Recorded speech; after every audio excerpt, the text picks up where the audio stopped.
So this track here is by Avec, and you can download the multi-tracks from the Lewitt Microphones website because it forms their music challenge for April 2020.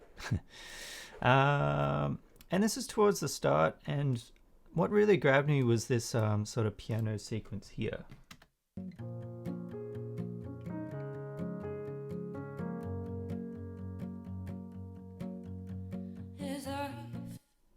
So I really like how in this sort of section here, you sort of hear the resonances ring out in an interesting way. So I thought I'd play with that a little bit.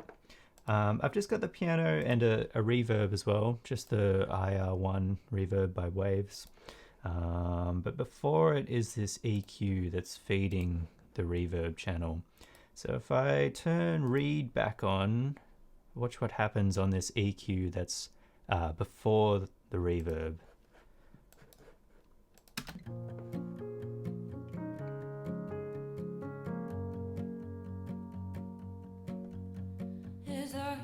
So I've just got this notch here sort of inducing a little bit more of that resonance, like really sort of enhancing it.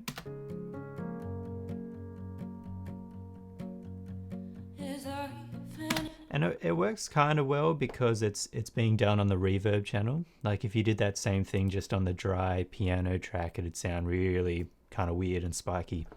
But when you sort of smash it into a reverb like that, it kind of sounds a bit more natural. Yeah, and then as sort of a next step, I sort of thought I might try and harmonize that resonance with like an artificial resonance, if you will. So this uses a little bit of maths, and the maths is this. So if you multiply a sine wave by 2 to the power of 7 on 12, you get a perfect fifth above it. And this was that value of the notch there, right? So this is that 942.6 that I was automating to spike up and come back down. So yeah, this relates to like the number of semitones in a perfect fifth. So you can do this technique with other intervals, but I find that the perfect fifth is kind of the only one that you tend to go for, because it sounds well rounded and natural, and it gives like an edge that's really nice. Yeah, so what I did, just using the signal generator onto another track, I put in that artificial resonance here, right? Just pasted the sine wave onto it, and then I sort of use the fade in and fade out to try and track that same sort of basic shape that I had with the induced extra resonance here. So let's have a listen. Oh, and this track is being fed to the reverb as well. So it's only going through the reverb, not like any dry channel. So let's listen to that.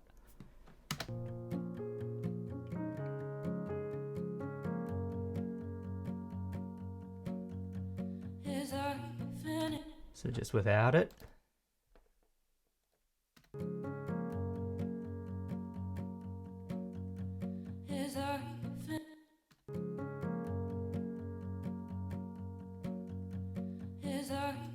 So yeah, it just gives like an interesting edge, and just yeah, it just took what I liked about this original recording and just sort of enhanced it. Well, this is the enhancing, and then this is kind of making it like kind of hyper realistic already by introducing this resonance that wasn't there before. But it's musically quite sound because it's harmonically related to the tone that we're focusing on. And it's almost like a sound that could have been there. Like it's a sound that would make sense. It's not a random tone that we've pulled out of nowhere. It's a tone that might be realistic to be part of that decaying resonance. Yeah. All right.